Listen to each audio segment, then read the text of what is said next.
అందరు కూడా గురుస్వామి 108 శరణాలే ఉంటాయి, 108 అష్టాత్రాలే ఉంటాయి, అష్టోత్తరం 108 కాకపోతే 108 ఎందుకు ఉండాలి? ఎక్కువ ఉండొచ్చు కదా, తక్కువ ఉండొచ్చు కదా.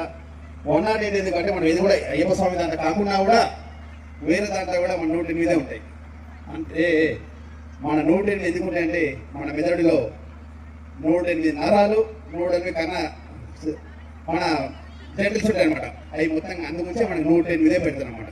అందుకు సంవత్సరం నేను ప్రతిరోజు కూడా రెమెడీ చెప్తుంటాను.